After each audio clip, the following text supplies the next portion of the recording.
La siguiente sección es presentada por Os de Neo. Que un like no cambie tu historia. Os de Neo. Seguí tu plan. Ahora de 18 a 27 años. La expansión por el mundo de esta epidemia está mostrando diferencias entre las democracias y los autoritarismos a la hora de enfrentar un flagelo como el coronavirus, por caso. Las democracias están mostrando una ventaja, pero también una desventaja a la hora de enfrentar el coronavirus. Y lo mismo están demostrando los regímenes de carácter autoritario. Por un lado, exponen una desventaja en este tema y por otro, muestran un músculo, una ventaja, que en esta lucha los hace más eficaces que las democracias. No todos los autoritarismos, pero sí el chino. La desventaja que ha mostrado China en su lucha contra el coronavirus es un rasgo típico, casi instintivo, del totalitarismo. Y el actual gobierno chino es un gobierno autoritario que deviene de un régimen totalitario. El totalitarismo que habían creado Mao Zedong y Zhou Enlai. Este régimen autoritario tiene aún ciertos reflejos totalitarios, ciertos instintos totalitarios. Por ejemplo, el de negar la realidad cuando entiende que esa realidad no es lo que quiere escuchar la gente. No es lo que quiere escuchar la gente. O sea, ese reflejo típico autoritario de ocultar una verdad si se trata de una verdad incómoda. Eso que tan fuertemente se vio en la Unión Soviética cuando ocultó el desastre en la central nuclear ucraniana de Chernobyl, desastre del cual el mundo se enteró cuando los vientos que soplaban desde la Siberia hacia el oeste hicieron llegar la radioactividad hasta Europa Central. Lo mismo ha mostrado China en el comienzo de esta crisis, cuando irrumpió en la ciudad de Wuhan el coronavirus. Hubo médicos, hubo patólogos, hubo bioquímicos que lo detectaron de inmediato y de inmediato dieron la voz de alarma, pero vino el Estado y lo silenció. Durante varias semanas los obligaron a mantener silencio. Y ese tiempo que se perdió fue un tiempo valiosísimo, que se puede contar en víctimas fatales y en la inicial expansión geométrica que tuvo la epidemia dentro de China. Lo mismo ha mostrado la República Islámica de Irán. Pasaba algo raro en Irán. Se veían los contagios, se veía el coronavirus en el escenario del poder y supuestamente no existía en la sociedad. No había infectados en la sociedad, pero había infectados en el poder, nada menos que la vicepresidenta de Asuntos para la Mujer y la Familia estaba infectada, nada menos que el principal asesor del ayatolá Ali Jamenei, que es la máxima autoridad de esa teocracia, nada menos que el ex embajador iraní en el Vaticano moría por el coronavirus, nada menos que al menos una treintena de parlamentarios, o sea, una treintena de miembros del Majlis estaban infectados. Pero en la sociedad iraní no se reportaban casos. Era absurdo. Evidentemente estaban ocultando los casos.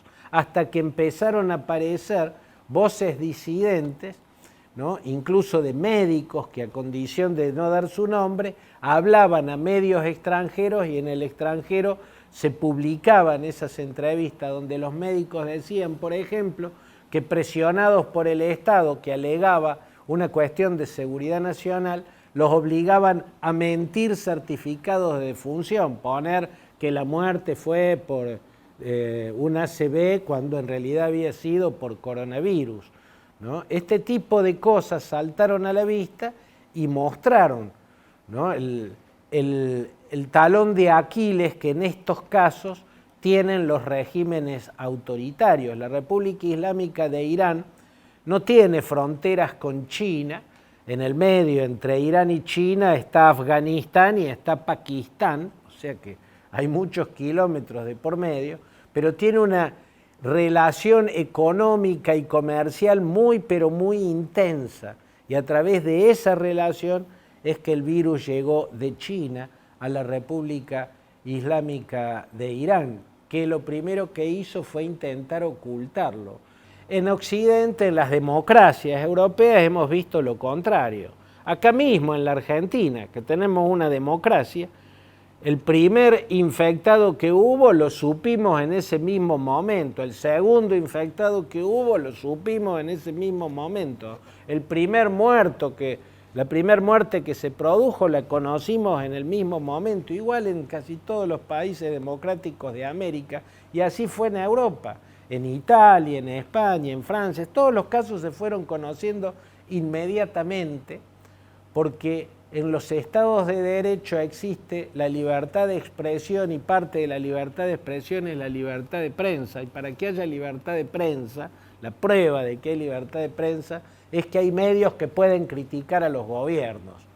¿Se dan cuenta? Entonces, si hay medios que pueden criticar a los gobiernos es porque los gobiernos no imperan sobre los medios. Entonces, a esta ventaja que tienen las democracias, las acompaña una desventaja, sobre todo al lado de un régimen como el chino. Como heredero de un totalitarismo, el de Mao Zedong, China intentó al principio ocultar el problema que había aparecido en la ciudad de Wuhan. Pero luego, cuando lo admitió, que el problema ya estaba propagado, que el problema ya era más grave de lo que hubiera sido si lo hubiera admitido al principio, la verdad es que mostró un músculo, el músculo que el totalitarismo tiene y las democracias no pueden tener. Hemos visto escenas distópicas que parecen provenir de novelas de distopías. Las distopías son lo contrario a la utopía. La utopía es una perfección que no existe en la realidad. La distopía es algo tan imperfecto que tampoco existe en la realidad. Es la contracara de la utopía. Esas escenas de los hombres vestidos como si fueran buzos, ¿no? Tomándole la temperatura, por ejemplo, a los automovilistas en un semáforo y arrancándolos del auto y llevándolos por la fuerza a esos aparentes infectados que se resistían porque no estaban informados al respecto. Entonces su primera reacción era resistirse a ser puesto en cuarentena por la fuerza. Hemos visto las imágenes de los miembros del Estado con sus equipos totalmente cubiertos, arrastrando gente por la calle, estableciendo cuarentenas en ciudades gigantescas, en mega urbes, como la propia Wuhan, que tiene más de 11 millones de habitantes, ni qué decir Shanghái, tantas ciudades, cientos de millones de personas pudieron ser puestas en cuarentena y a ese músculo solo lo tiene para concretarlo en tiempo récord, como lo concretó un Estado heredero del totalitarismo. Un Estado que hoy es autoritario y que es heredero de un totalitarismo y por ende todavía tiene esos instintos, esos reflejos. Las democracias no pueden. Recién ahora, el primer país europeo que supo que tenía coronavirus, recién ahora está estableciendo la cuarentena. Hablo de Italia.